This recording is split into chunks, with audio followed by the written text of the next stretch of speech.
अंग्रेजन बहू और बेचारी भोली सास। माधवी अपने पति रमेश और अपने बेटे अजय के साथ रहा करती थी। अजय का बचपन से एक ही सपना था कि वो अपनी आगे की पढ़ाई यूएसए में पूरी करे और इसीलिए वो यूएसए पढ़ाई करने के लिए चला जाता है। 3 साल बाद जब वो अपनी पढ़ाई पूरी करके आता है तो अपने बेटे के आने की खुशी में माधवी उसकी पसंद के कई तरह के पकवान बनाती है और जब घर की डोरबेल बजती है तो माधवी अपने पति रमेश को कहती है, लगता है मेरा अजय आ गया है, आप यहीं बैठना, मैं दरवाजा खोलती हूँ। माधवी जल्दी से जाकर दरवाजा खोलती है तो दरवाजे पर अजय के साथ एक लड़की को देखकर वो अजय से पूछती है, ये कौन है बेटा? माँ, ये ग्रेटी है, हम दोनों यूएसए में साथ ही पढ़ते थे और अब ग्रेटी इस घर की बहू है। क्या बहू? अरे बेटा, तूने शादी कर ली और बताया भी नहीं। कम से कम अपनी माँ को बता तो देता कि तू अपने साथ इस घर की बहू लेकर आ रहा है। मैं बहू के आने की कुछ तैयारी तो कर लेती। कोई बात नहीं बहू, यही रुक, मैं अभी तेरे लिए पूजा की थाल लेकर आती हूँ। मॉम, आप अपनी ये फॉर्मेलिटीज बाद में पूरी कर लेना। I'm so tired right now. आजा डार्लिंग, अपना रूम कहाँ है? कोई बात नहीं बहू, तुम पहले आराम कर लो, तब तक मैं तुम्हारे लिए चाय बना कर लाती हूँ। ग्रेटी अपनी सास की किसी भी बात का कोई जवाब नहीं देती और अपने रूम में जाकर सो जाती है। कुछ देर बाद माधवी अपने बहू बेटे के लिए चाय नाश्ता लेकर उनके कमरे में जाती है, जहाँ ग्रेटी अपनी सास से कहती है, हाँ चाय, हाँ चाय। क्या हुआ ग्रेटी? अपनी मॉम को बोलो कि अब ये जब भी हमारे कमरे में आए तो नॉक करके आए। आपसे मैं ऐसा ही करूंगी बहू। वो तो आज ही तुम दोनों आए हो तो मुझे लगा थक गए होंगे, इसलिए जल्दी जल्दी मैं ऐसे ही चाय नाश्ता लेकर आ गई। वो क्या है ना, अजय जब भी बाहर से आता है तो आते ही चाय मांगता है, बस इसीलिए मैं ना ये चाय यहाँ रख देती हूँ, पी लेना, अदरक वाली चाय है। ये बोलकर माधवी वहाँ से जाने लगती है। तभी ग्रेटी अपनी सास से कहती है, जाते हुआ अपनी सास अपनी ये चाय भी ले जाओ, क्योंकि अजय अब चाय नहीं पीता। हाँ माँ, जब से मैं यूएसए गया हूँ तब से मैंने चाय पीनी छोड़ दी है। अब एक काम करो, हम दोनों के लिए कॉफी ले आओ, मैं सच में बहुत ज्यादा थक गई हूँ। अरे ठीक है, ला देती हूँ। अच्छा बेटा, तुम्हारे मम्मी पापा इंडियन है या फिर वही अंग्रेजी? मेरे मम्मी पापा इंडियन है, पर मैं शुरू से यूएसए में रही हूँ, इसलिए मैं खुद को अंग्रेज़ी मानती हूँ। वैसे अब जल्दी से जाकर मेरे लिए कॉफी लेकर आओ और मेरे बारे में इतना ज्यादा इंक्वायरी करने का जरूरत नहीं है। अरे हाँ हाँ, अभी लाती हूँ। वैसे बहू, मैं तुम्हें ना इंडिया के सारे तौर तरीके सिखा दूंगी। अरे क्या हुआ, तुम्हारी परवरिश अगर यूएसए में हुई है तो इंडियन ही ना। आपसे ज्ञान नहीं मांगा है, अब कुछ देर के लिए हम दोनों को अकेला छोड़ दो प्लीज, हाथ छोड़ता है। अपनी बहू की बात सुनकर माधवी वहाँ से चली जाती है। माधवी का उतरा हुआ चेहरा देखकर रमेश माधवी से कहता है, हमने इस नालायक को बाहर पढ़ने के लिए भेजा था और इसने क्या किया, बाहर से अंग्रेजन बहू उठाकर ले आया। माधवी, तुम बहुत भोली हो, पर मैं नहीं, ये लड़की हमारा घर तोड़ देगी, हमसे हमारे अजय को दूर कर देगी। देखा आते ही कैसे रोब झाड़ रही है, जैसे तुम इस घर की नौकरानी हो।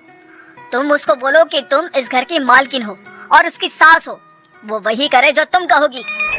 अरे आप बेकार में ही गुस्सा हो रहे हैं, बहू यूएसए की है, यहाँ नई नई आई है, उसको यहाँ के तौर तरीके नहीं पता और वो मुझे अपनी माँ मानती है, तभी तो अपने नखरे दिखा रही है। वैसे भी ना बहू बेटी दोनों बराबर ही होती है। माधवी, कौन सी बेटी अपनी माँ से ऐसे बात करती है जैसे तुम्हारी बहू कर रही है? मैं बस तुम्हारे कहने पर चुप हूँ, वरना मैं अपने बहू बेटों को आज ही घर से निकाल देता।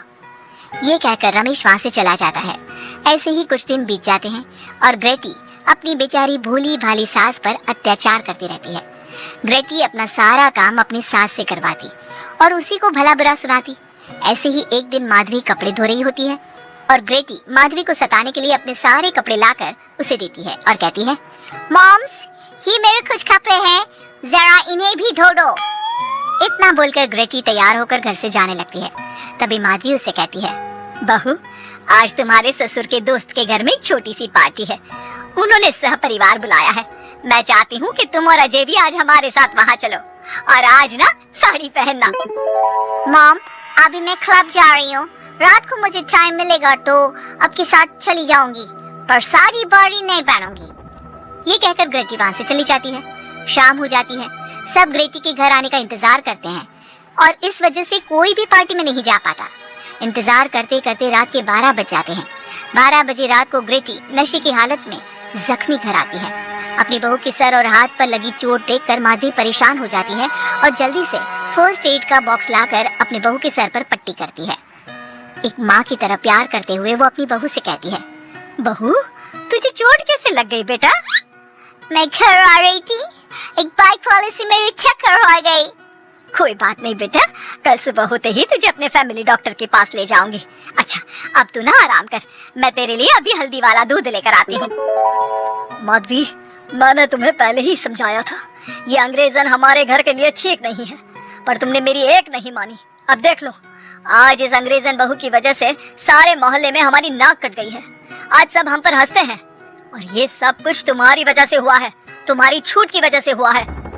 ये कहकर रमेश अपने रूम में चला जाता है, पर माधवी अपनी बहू की पट्टी करके उसे उसके कमरे में जाकर सुला देती है। अगले दिन माधवी ग्रेटी को लेकर अपने फैमिली डॉक्टर के पास जाती है, जहां ग्रेटी देखती है कि उस डॉक्टर की बहू ने साड़ी पहनी है और एक संस्कारी बहू की तरह घर में पूजा पाठ करके अपने सास ससुर के पैर छूकर उनका सुबह सुबह आशीर्वाद लेती है। डॉक्टर की बहू को देखकर ग्रेटी को अपना बर्ताव याद आता है और उसे एहसास होता है कि वो अपनी भोली और मासूम सास के ऊपर कितना अत्याचार करती है, पर फिर भी माधवी सबसे लड़कर हमेशा उसका साथ देती है।